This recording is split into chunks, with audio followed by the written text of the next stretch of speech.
Hello friends, welcome back to S Nawaz YouTube channel. आज हम लोग अपना ऑडिट का फोर्थ यूनिट स्टार्ट करने वाले हैं। इसमें हम लोग सीखेंगे वॉचिंग एंड वेरिफिकेशन। वॉचिंग कैसे होता है, वेरिफिकेशन कैसे होता है और वैल्यूएशन कैसे होता है। हम लोग इससे पहले भी वॉचिंग के बारे में पढ़े हैं कि जब भी जनरल एंट्री पास होता है तो वो जनरल एंट्री वैलिड है या नहीं, उसका ऑथेंटिसिटी, उसका कंप्लीटनेस, उसका एक्यूरेसी, ये सारा कुछ हम लोग चेक करते हैं। तो ये सारा कुछ जो हम लोग चेक करते हैं उसी को हम लोग बोलते हैं वॉचिंग। और वेरिफिकेशन हम लोग करते हैं। जो वॉचिंग जो होता है वो एक्सपेंस और इनकम का होता है, और वेरिफिकेशन जो होता है वो एसेट और लाइबिलिटीज का होता है। जब हम लोग एक्सपेंस और इनकम को चेक करते हैं तो उसको हम लोग बोलते हैं वॉचिंग। जब हम लोग एसेट और लाइबिलिटीज को चेक करते हैं तो उसको हम लोग बोलते हैं वेरिफिकेशन।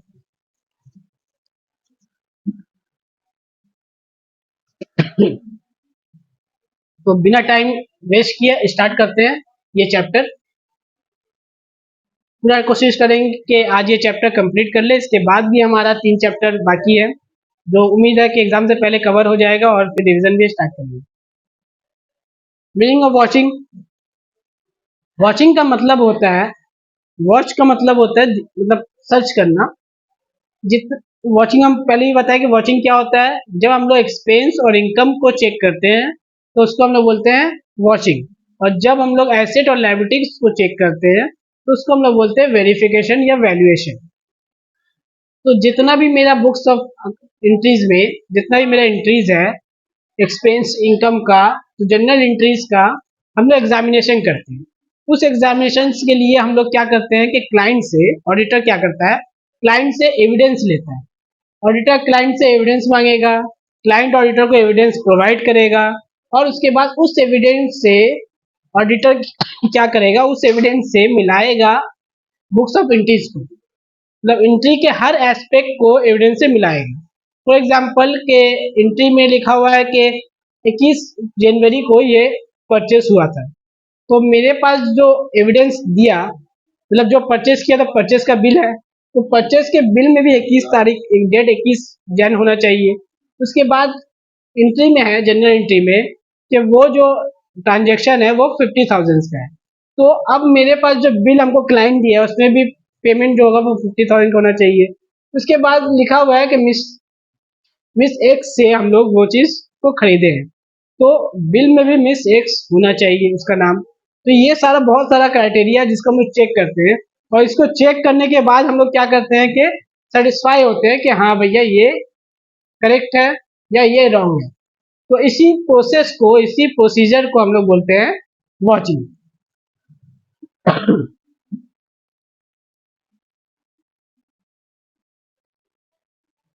तो ये था वॉचिंग का मीनिंग, डेफिनेशन, ये वॉचिंग किसको बोलते हैं।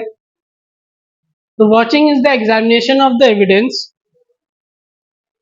offered in substantiations of entries in the books, including in such examination the proof so far as possible that entries have been omitted from the books, tailor or Perry।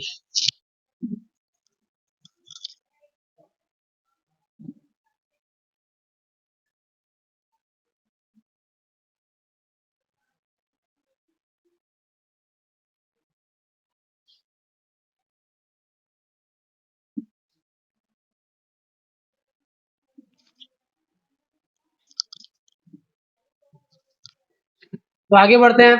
Watching का meaning clear हो गया। Watching के बाद आता है objective of watching. मतलब watching का main objective क्या है। हम लोग जो वॉचिंग करते हैं उसमें हम लोग क्या करते हैं, बेसिकली जनरल एंट्रीज जो है या तो फिर जो बुक्स ऑफ एंट्रीज है उसमें जितना भी ट्रांजेक्शन रिकॉर्डेड हुआ है उसका सारा डिटेल हम लोग चेक करते हैं। इसी चेक को हम लोग बोलते हैं वॉचिंग। ऑब्जेक्टिव क्या है, देखो फर्स्ट ऑब्जेक्टिव है ensure recording of all transaction. मतलब कि सारा ट्रांजेक्शन रिकॉर्ड हुआ है या नहीं हुआ है। मतलब कि मान लो जनवरी में 50 ट्रांजेक्शन हुआ है, तो हम लोग अब चेक कर रहे हैं कि 50 ट्रांजेक्शन का रिकॉर्डिंग बुक्स ऑफ एंट्रीज में मिल रहा है या नहीं मिल रहा है। पहला तो ये, इससे ये क्या होता है वॉचिंग करने से, कि सारा ट्रांजेक्शन का रिकॉर्डिंग पता चलता है, और जो ट्रांजेक्शन छूट गया उसका रिकॉर्डिंग हम लोग कर देते हैं। सेकेंड पॉइंट है verify that the all transaction recorded in the books of accounts.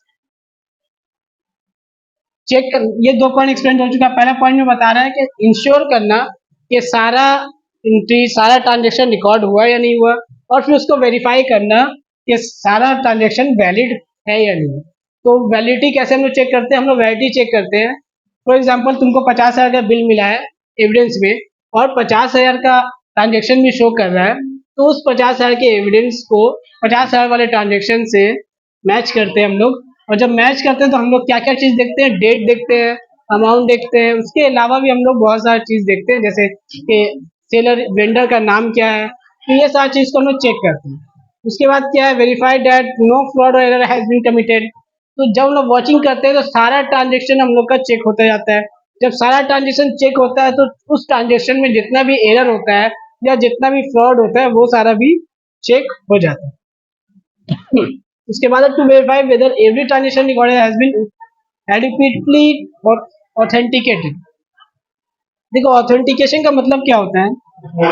इसका मतलब होता है कि जो वर्क अलोकेटेड किया गया है among the staff, among the employees, तो वो जो वर्क अलोकेटेड हुआ, मतलब काम जो बटा है सबके बीच में, तो उस काम बांटने के बाद मान लो कि परचेज डिपार्टमेंट अलग है, सेल डिपार्टमेंट अलग है, रेटिफिकेशन डिपार्टमेंट अलग है। तो परचेज डिपार्टमेंट का जो काम कर रहा है उसके एक जो परचेज रजिस्टर होता है उसके नीचे में सिग्नेचर का एक पेज होता है। तो उस पेज में जितना सारा ट्रांजेक्शन रिकॉर्ड हुआ फिर परचेज डिपार्टमेंट का जो हेड होता है वहाँ पे साइन करता है। तो इसका मतलब ये हुआ कि ये जो काम हुआ है, ये जो साइन किया हुआ पर्सन है उसके अंडर में हुआ है। तो अगर हम कभी ऐसा देख रहे हैं कि परचेज डिपार्टमेंट में साइन चेंज है, मतलब क्या है? पर्सन चेंज हुआ है, तो हम एक क्वेश्चन कर सकते हैं कि परचेज डिपार्टमेंट में जिसके अथॉरिटी में था ये काम, उसके अलावा दो लोग ये काम किए हैं, तो वो दो लोग कौन है? क्या वो परचेज डिपार्टमेंट से है या अलग से है? या अगर कहीं पे साइन मिसिंग है तो हम ये क्वेश्चन कर सकते हैं कि उस परचेज रजिस्टर के पेज में जो साइन मिसिंग है, क्या ये ट्रांजेक्शन का रिकॉर्डिंग उस पर्सन के अथॉरिटी में हुआ है या नहीं हुआ? तो इस तरीके से हम लोग ऑथेंटिकेटेड रिपोर्ट को चेक करते हैं। उसके बाद क्या है? कैपिटल और रेवेन्यू आइटम्स। हम लोग पढ़े हैं कि एक्सपेंस और इनकम दो तरह का आइटम होता है, एक कैपिटल नेचर का और एक रेवेन्यू नेचर का। कैपिटल नेचर का आइटम कौन सा आइटम होता है और रेवेन्यू नेचर का कौन सा होता है? कि रेवेन्यू नेचर का जो आइटम होता है, जैसे मान लो कि तुम पेन खरीदे, पेंसिल खरीदे, तो उस पेन और पेंसिल का बेनिफिट तुमको कितने दिन तक देने वाला है। अगर वो पेन और पेंसिल का बेनिफिट 1 साल से ज़्यादा देने वाला है तो वो होता है कैपिटल नेचर। अगर वो पेन या पेंसिल का बेनिफिट 1 साल से कम का है तो वो होता है रेवेन्यू नेचर। तो हम लोग जानते हैं पेन या पेंसिल जो भी हम खरीदेंगे वो 1 साल तो चलने वाला है नहीं। तो पेन और पेंसिल क्या होता है? रेवेन्यू नेचर का ट्रांजेक्शन होता है। लेकिन तुम वहीं पे सोचो कि तुम बुक खरीदे अपना इस सेमिस्टर के पढ़ने के लिए, या तुम बुक खरीदे 11th 12th के लिए, तो वो 1 साल चलेगा, उसका बेनिफिट 1 साल के ऊपर है। ठीक है, तो वो होता है कैपिटल नेचर। मतलब ऐसा कोई सामान जिसका बेनिफिट 1 साल या 1 साल से ज्यादा का होता है उसको हम लोग कैपिटल नेचर का ट्रांजेक्शन बोलते हैं। और ऐसा कोई सामान, ऐसा कोई गुड्स जिसका बेनिफिट 1 साल से कम का होता है उसको हम लोग रेवेन्यू आइटम्स में जोड़ते हैं। तो जब हम वॉचिंग करते हैं तो हमको समझ में आता है कि कैपिटल आइटम कौन सा है, रेवेन्यू आइटम कौन सा है, उसका फाइनल लिस्ट पता चल जाता है। उसके बाद बोला कि एक्यूरेसी मेंटेन होता है।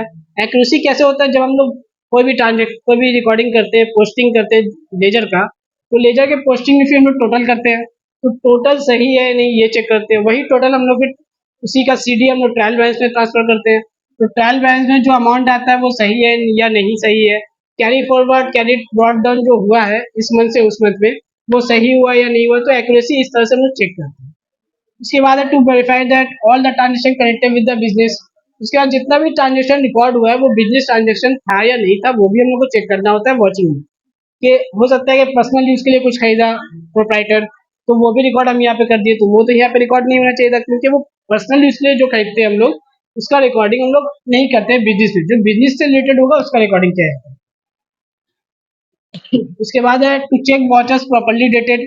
वॉचर, जितना सारा वॉचर, जितना सारा चीज आप क्लाइंट से रिसीव किए हैं सब में डेट होना चाहिए। अगर किसी में भी डेट नहीं है तो आप वहाँ पे क्वेश्चन रेज कर सकते हो कि जो भी आप सपोर्ट हमको दिए, जो भी आप हमको एविडेंस दिए, उस पर डेट नहीं है तो हम कैसे मान लें कि ये जो ट्रांजेक्शन है वो उसी पे बेस्ड है, उसी एंट्री पे बेस्ड है।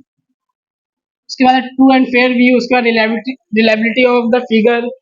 फिगर में भी चेंजेस हो जाता है, जैसे कभी 1,000 का अमाउंट है तो 1,000 में हम कभी 100 लिख देते हैं, 1 जीरो मिस हो गया, 1 जीरो बढ़ गया, तो ये सारा चीज़ भी वॉचिंग में चेक हो जाता है। उसके बाद no transaction has been recorded in the books of accounts which are not related to the entity under audit. मतलब अगर कोई भी ऐसा ट्रांजेक्शन है जो एंटिटी से रिलेटेड नहीं है ऑडिट में, वो भी हम लोग चेक कर लेते हैं। इस ये सारा ऑब्जेक्टिव है वॉचिंग का। उसके बाद आता है वॉचिंग एंड रूटीन चेकिंग।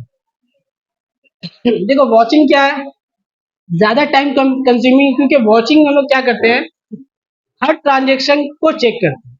और रूटीन चेकिंग में क्या होता है कि सारा ट्रांजेक्शन चेक नहीं होता है, कोई कोई ट्रांजेक्शन चेक करते हैं। तो जब कोई कोई ट्रांजेक्शन चेक करते हैं तो वो काम जल्दी खत्म हो जाता है, और जब सारा ट्रांजेक्शन चेक करते हैं तो काम में टाइम ज़्यादा लगता है। उसके बाद देखो थर्ड पॉइंट, सेकंड पॉइंट में वही है कि एवरी सिंगल डिटेल को हम लोग चेक करते हैं। यहाँ पे कुछ मिस्टेक को चेक करते हैं, कुछ पर्टिकुलर एरिया में चेकिंग होता है। वॉचिंग क्या है, यूज फॉर इंपॉर्टेंट थिंग, कोई पर्टिकुलर चीज के लिए वॉचिंग किया जाता है। जैसे हम लोग क्या किस लिए करते हैं, ट्रांजेक्शन करते हैं, मतलब जनरल एंट्री चेक करते हैं। रूटीन चेकिंग में ऐसा कुछ नहीं है, सारे चीज के लिए रूटीन चेकिंग होता है, सैंपल सिलेक्शन होता है। Watching is done by expert, watching जो एक्सपर्ट है वही कर पाएगा, क्योंकि वॉचिंग में हम लोग बैंक स्टेटमेंट को मिलाते हैं, वॉचिंग में हम लोग एविडेंस को मिलाते हैं, वॉचिंग में हम लोग जनरल एंट्री को मिलाते हैं। तो बहुत सारे तरह की चीज़ों को चेक करते हैं, उसका रूल्स रेगुलेशन पता होना चाहिए, प्रिंसिपल पता होना चाहिए, तो ही वॉचिंग कर पाते हैं। तो वॉचिंग जो होता है वो एक्सपर्ट करते हैं, और रूटीन चेकिंग कोई भी कर सकता है, मतलब एक्सपर्ट होना जरूरी नहीं है। वॉचिंग ज़्यादा कॉस्टली है, क्योंकि वॉचिंग में ज़्यादा टाइम लगता है और ज़्यादा पैसा भी जाता है, और रूटीन चेकिंग में टाइम भी कम लगता है और खर्च भी कम होता है। ये था डिफरेंस दोनों में। वॉचिंग करते वक्त क्या क्या चीज़ को ध्यान में रखना ज़रूरी है, तो वो सारा कौन सा फैक्टर है जो हमको ध्यान में रखना है वॉचिंग करते वक्त। देखो पहला पॉइंट है, an auditor should check the record whether they are supported by the evidential document और नॉट। अब हम किसी से मांगे कि भाई हमको बैंक स्टेटमेंट चाहिए, किसी क्लाइंट को बोले कि आपका बैंक स्टेटमेंट चाहिए, बैंक स्टेटमेंट दे दीजिए, हमको वॉच करना, वॉचिंग करनी। वो बोला कि सर बैंक स्टेटमेंट तो नहीं दे सकते, उसके अलावा मेरे पास कैश बुक है, तो आप कैश बुक से काम चला लो। तो हम लोग जानते हैं कि कैश बुक और पासबुक में बहुत बार ऐसा होता है कि डिफरेंस हो जाता है, जिसके लिए हम लोग बीआरएस करते हैं। तो फिर हम बोलेंगे भैया बीआरएस फिर दो, अगर कैश बुक दे रहे हो तो बीआरएस भी दो। और सिर्फ कैश बुक और बीआरएस पे तो हम लोग भरोसा नहीं कर सकते, क्योंकि वो क्लाइंट का है। तो इसी में बोला कि ऑडिटर को पहले चेक करना पड़ेगा कि जो भी एविडेंस वो दे रहा है वो रिलायबल है या नहीं, वो डॉक्यूमेंटेड है या नहीं। सेकेंड पॉइंट बोल रहा है, all the document related to the income and expenditure are to be separated and separate file should be maintain, if not auditor should ask to do so. बोल रहा है कि जितना सारा डॉक्यूमेंट है किससे रिलेटेड, इनकम और एक्सपेंडिचर से रिलेटेड, वो सारा डॉक्यूमेंट को सेपरेट फाइल करना है, सेपरेट मेंटेन करना है, सेपरेट डॉक्यूमेंट करना है। तो वो सारा फाइल आपको सेपरेट डॉक्यूमेंट करना है। अगर ऐसा नहीं है तो ऑडिटर क्या कर सकता है, ऑडिटर बोलेगा कि अगर ऐसा नहीं है तो आप सेपरेट मेंटेन करना स्टार्ट कीजिए, साल के एंड तक आपको सेपरेट मेंटेन करना है। Number 3, an auditor should use a special sign in test vouch. Special sign क्या होता है, जब ऑडिटर वॉचिंग करता है तो वो अपने हिसाब से कुछ टिक मार्क देता है, समझे। नॉर्मली हम तुमको बताते हैं, जो ऑडिटर लोग यूज करते हैं वो वी साइन यूज करते हैं इस तरीके से, उसमें ऐसा लाइन भी होता है। तो ये साइन को यूज करते हैं, ये तुमको एक्सेल में मिल जाता है, ऑडिट टूल में तुम जाओगे तो ये साइन तुमको वहाँ पे मिलेगा। तो जहाँ पे ऑडिटर वॉच करते हैं तो वहाँ पे ये साइन को यूज करते हैं। इसका मतलब ये है कि ये वॉच हो चुका है, इसमें कोई गड़बड़ नहीं है। अगर गड़बड़ रहता तो वहाँ पे नोट डालते हैं कि इसमें ये चीज़ गड़बड़ है। नंबर 4 क्या बोला, while vouching an auditor should check whether the general principle of accounting have been followed और नॉट। मतलब जब हम वॉचिंग कर रहे हैं तो हमको ये चेक करना होगा कि जनरल प्रिंसिपल फॉलो हुआ या नहीं हुआ। जनरल प्रिंसिपल में एक एग्जांपल हम ऐसे दे सकते हैं कि जब हम लोग मशीन खरीदते हैं तो एंट्री करते हैं purchase account to cash account, कुछ लोग ऐसा एंट्री कर देते हैं। लेकिन रूल क्या है, जब गुड्स खरीदते हैं तो एंट्री होता है परचेज टू कैश, लेकिन जब हम गुड्स के अलावा कोई और चीज़ खरीदते हैं तो वहाँ पे उस चीज़ का नाम देते हैं। जैसे मशीन खरीदे तो मशीन टू कैश होता है। अब ये प्रिंसिपल गलती है, किसी को नहीं पता, तो वॉच करते वक्त हमको इस चीज़ का ध्यान रखना है कि प्रिंसिपल रूल फॉलो होना चाहिए। अगर प्रिंसिपल रूल फॉलो नहीं हो रहा है तो वॉचिंग गलत हो रही है। उसके बाद चेक करना है कि whether the documents present for testing are related to the current year और नॉट। मतलब जो ट्रांजेक्शन का हम टेस्टिंग कर रहे हैं वो ट्रांजेक्शन इस साल ऑकर हुआ है या नहीं हुआ, वो ड्यू इस साल हुआ है या नहीं हुआ है। अगर इस साल वो ड्यू नहीं हुआ है, मतलब लास्ट ईयर का था या लास्ट टू लास्ट ईयर का था, तो उसका वॉचिंग हमको नहीं करना, वो इस साल आना ही नहीं चाहिए था। उसके बाद all the documents which are presented for auditing must be authorise. Authorisation हम लोग अभी पढ़े, तो ऑथोराइज में क्या होता है कि सारा ट्रांजेक्शन ऑथोराइज होना चाहिए, मतलब परचेज रजिस्टर का हर पेज में साइन होना चाहिए और साइन सेम पर्सन के सिग्नेचर होने चाहिए, जिससे हम ये समझ पाए कि परचेज डिपार्टमेंट का ये पर्सन हेड है तो इसी का साइन सब जगह। अगर साइन में डिफरेंस है या साइन मिसिंग है तो हम ये क्वेश्चन रेज कर सकते हैं।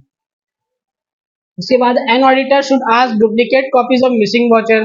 कभी ऐसा होता है कि क्लाइंट बोल देता है कि भैया जो वॉचर था, जो बिल था मेरे पास, वो बिल गुम हो गया, तो अब क्या किया जाए। तो उस केस में ऑडिटर बोलेगा कि ठीक है, आप बिल तो गुम हो गया, बिल का कार्बन कॉपी होगा, बिल का काउंटर फाइल होगा, कुछ भी है मिसिंग वॉचर्स का डुप्लीकेट कॉपी है तो वो डुप्लीकेट कॉपी हमको दीजिए, मेन कॉपी अगर नहीं है तो। उसके बाद if an auditor find the correction in the evidential document, अगर कोई ऐसा एविडेंस दिया है जिसमें काट छाट है, अमाउंट को काट के कुछ और अमाउंट लिखा हुआ है, तो इसमें क्वेश्चन रेज कर सकता है, या तो रिपोर्टिंग में अपना लिख सकता है कि जो वॉचर मिला उसमें करेक्शन था। उसके बाद all the documents are to be reviewed before closing the work of audit. सारे डॉक्यूमेंट को चेक करना है ऑडिट के काम खत्म होने से पहले। नेक्स्ट टॉपिक है वॉचर। वॉचर किसको बोलते हैं?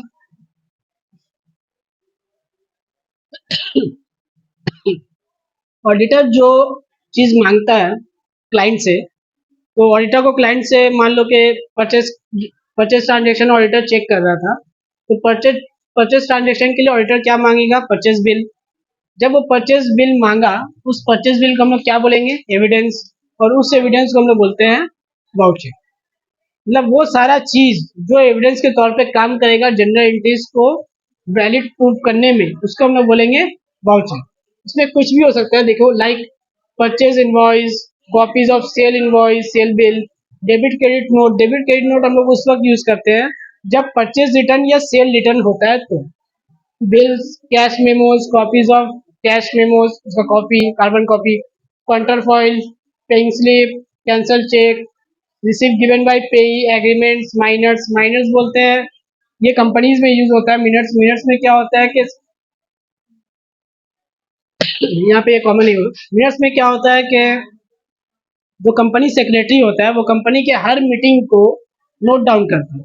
सीएस कंपनी के हर मीटिंग में जो बात हो रहा है, जो डिसीजन लिया जा रहा है, सबको लिखता है। वो लिखता कहाँ पे? वो माइनट में लिखता है। इंश्योरेंस पॉलिसी, ऑर्डर बुक और ऑल अदर डॉक्यूमेंट्स। तो ये सारा को वॉचिंग बोलते हैं। इसके अलावा वॉचिंग क्लियर हो गया, वॉचर क्लियर हो गया, वॉचिंग का मेन ऑब्जेक्टिव क्लियर है, और वॉचिंग का फैक्टर्स जो कंसिडर करना है वो भी क्लियर है। अब हम लोग वॉचिंग कैसे होता है वो देखेंगे। तो हम लोग क्या कर रहे हैं, यहाँ पे बहुत सारा है कि कैश सेल है, मतलब इनकम का बहुत सारा वॉचिंग है, और उसके बाद एक्सपेंस का भी बहुत सारा वॉचिंग है। हम लोग क्या करेंगे, एक इनकम और एक एक्सपेंस, या दो इनकम दो एक्सपेंस का वॉचिंग करेंगे। जैसे देखो यहाँ पे लिखा वॉचिंग ऑफ कैश सेल, मतलब कैश सेल समझ में आता है, वो सेल जो कि कैश में हुआ उसको कैश सेल बोलते हैं। तो कैश सेल का जो वॉचिंग होगा वो कैसे होगा? तो कैश में हम लोग जानते हैं कैश एक ऐसा आइटम है जो हमेशा सिग्निफिकेंट होता है, हमेशा होगा ही होगा। और कैश सेल में क्या होता है, चांसेस ज्यादा होता है फ्रॉड का। एरर तो छोड़ ही दो, फ्रॉड का चांसेस ज्यादा होता है। अगर किसी को चोरी करना होगा कंपनी में से, तो वो सबसे इजी चोरी करेगा कैश और गुड्स। तो कैश सेल में ज्यादा चांसेस होता है फ्रॉड का। तो कैश सेल के लिए हमको सबसे पहले इंटरनल चेक चेक करना पड़ता है, उसके बाद हम लोग जाएंगे वॉचिंग में। इंटरनल चेक में क्या क्या चीज को ध्यान में रखना, देखो salesman should not be allowed to deliver the goods.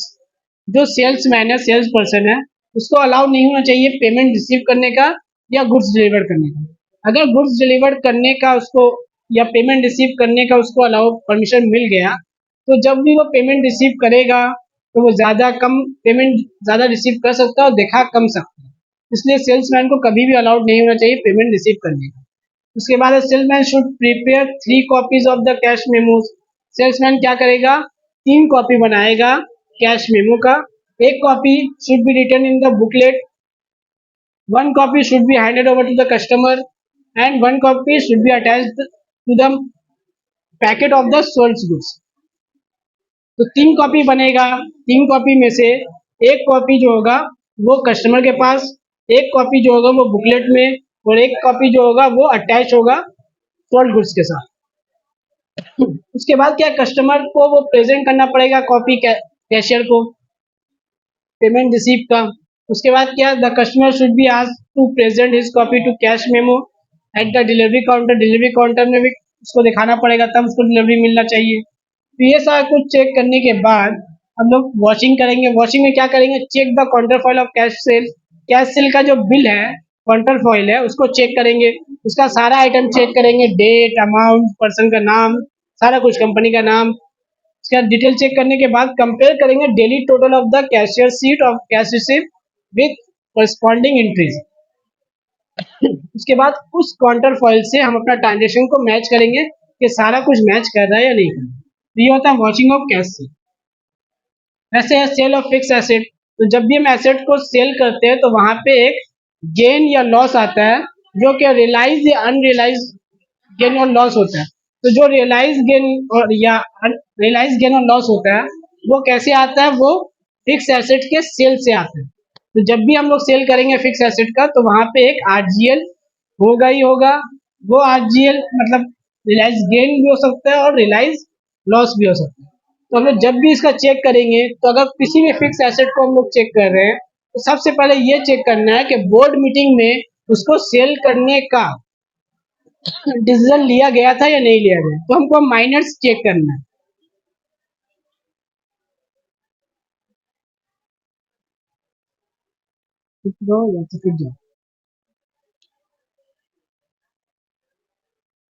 Fix asset जब भी हम लोग सेल करेंगे तो बोर्ड मीटिंग में उसका परमिशन होना चाहिए।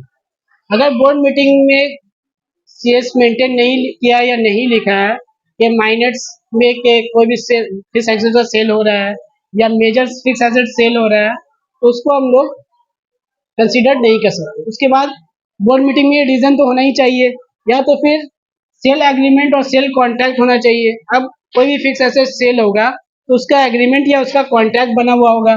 तो वो सेल एग्रीमेंट और कॉन्ट्रैक्ट हमको चेक करना है कि क्या टर्म्स और कंडीशन था उस सेल एग्रीमेंट का या उस सेल कॉन्ट्रैक्ट का। उसके बाद देखो वेरिफिकेशन ऑफ एजेंट अकाउंट। अगर फिक्स एसेट एजेंट के जरिए सेल किया जा रहा है तो उस एजेंट का वेरिफिकेशन हमको करना है। वो एजेंट किस तरीके से काम करता है, वो एजेंट का काम क्या है, कितना परसेंट वो कमीशन चार्ज कर रहा है, ये सारा कुछ।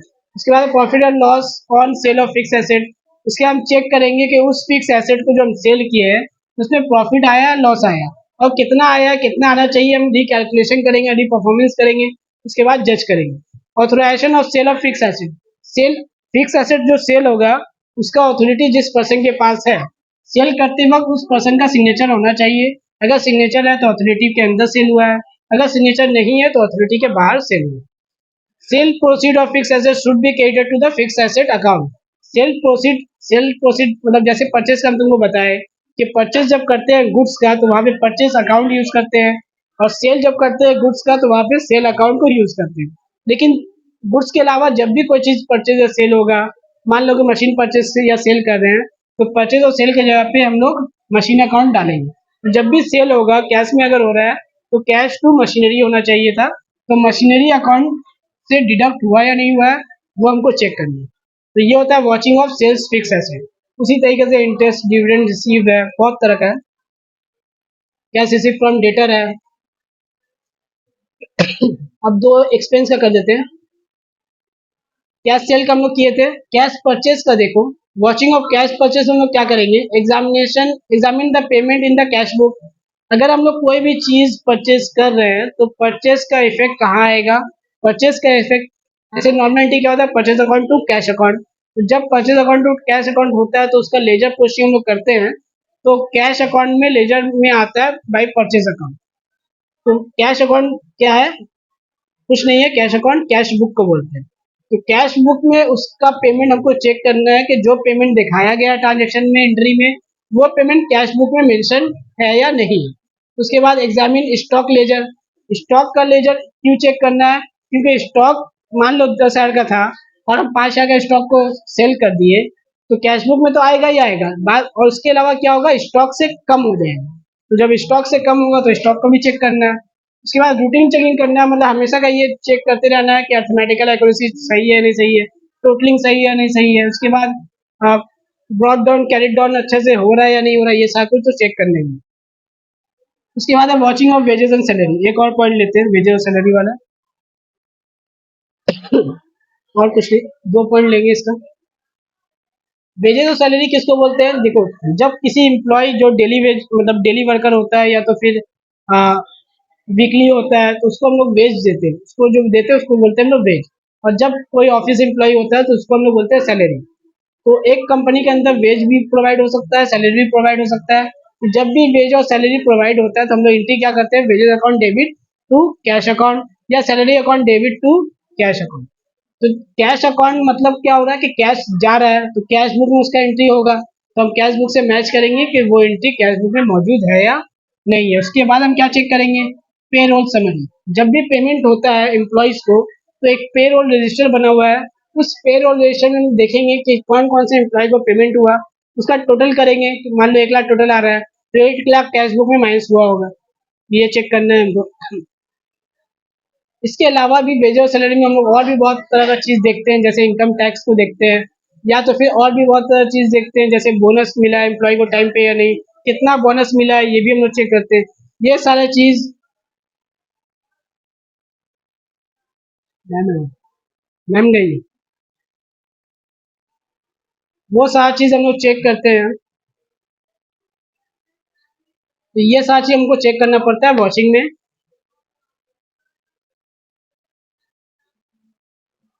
श्री मैम गई ऊपर,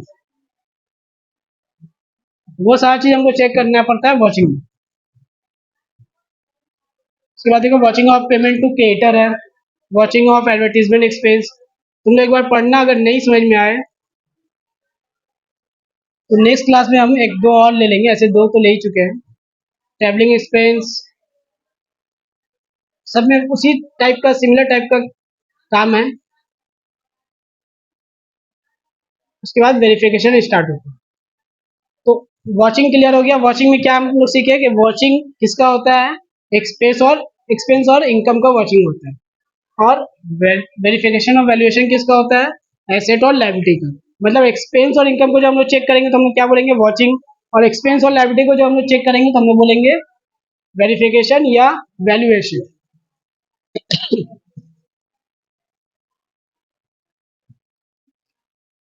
तो एक्सपेंस और इनकम को चेक करने को वॉचिंग बोलते हैं, और वेरिफिकेशन किसको बोलते हैं, जब हम एसेट और लायबिलिटी को चेक करते हैं तो एसेट और लायबिलिटी को चेक करने को वेरिफिकेशन बोलते हैं। और जब उसका वैल्यू फिर से निकालते हैं तो उसको हम लोग बोलते हैं वैल्यूएशन। तो एसेट और एसेट में हम लोग पढ़े हैं कि करंट एसेट होता है, नॉन करंट एसेट होता है जिसको हम लोग फिक्स एसेट बोलते हैं। तो करंट एसेट में देखो क्या क्या चीज़ आ रहा है, inventory, loan advance, cash and bank balance. और नॉन करंट एसेट में जैसे goodwill, patent, copyright, lease hold, plant and machinery. फिर वैसे लायबिलिटी भी दो तरह का होता है।